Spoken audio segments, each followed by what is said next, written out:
know, you have a body of work, a list of movies that's real interesting because there are many movies people never heard of. Oh?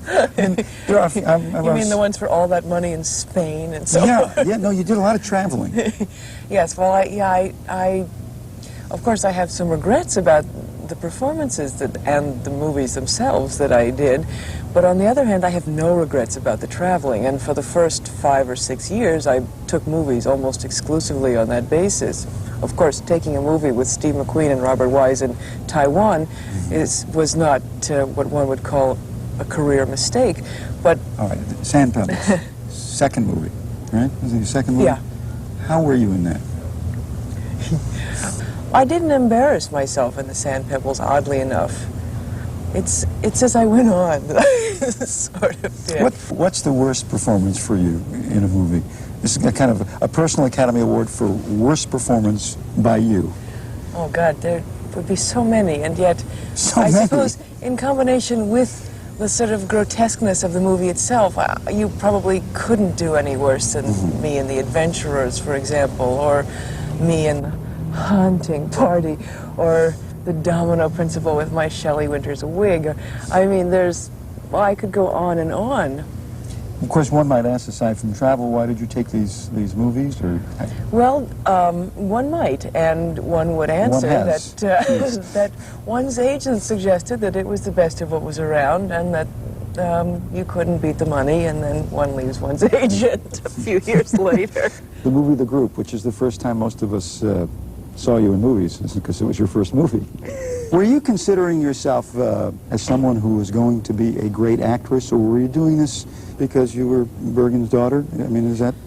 No, I think I was in the movie because being someone's daughter didn't quite get you in a movie of that kind. I think it was because I looked a certain way, and I modeled when I was in college because I wanted to support myself. Cool blonde, isn't it? Ice Princess, I think, is what they called it. Yes. You describe your feelings toward your dad, Edgar Bergen. It was a great love affair for you. Yep, he was my hero. In the house, in Bel Air, Charlie would be on one knee. Yeah. You would be on the other. Yeah. Dad's hand would be on the back of your neck. That's right, yes. Making your mouth move, and making Charlie's mouth move, and giving you both lines. Yes, that's right. I think the important thing here is who got the better lines. Well, I got pretty good ones. Did you? Yes, since he was writing for both of us, he gave me some pretty good lines.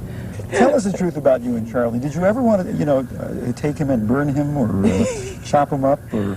I may have had fantasies when I was a tiny little girl in that direction, but I haven't had any for the last, I don't know, 7 or 8 years. That's fairly healthy. You haven't had any lately. Tell us about your husband. How did you meet? We met now and then at parties, and then he called and we had lunch for about 6 hours, and it was. Was it all wrapped up at the lunch? I think so. Yes, it seemed. I think both of us had given up, and we spent the lunch talking about the impossibility of relationships. But behind that, when we project ahead, let's play this game here. 20 years, 30 years, 40 years ahead. Do you see yourself as a Ruth Gordon in the making, or what? Well, first of all, I see myself as not being dead. I'd be really happy if I'm just alive, because I think that's already a lot to ask for. If I could just hold my life together the way it is now, I'd be way ahead of the game.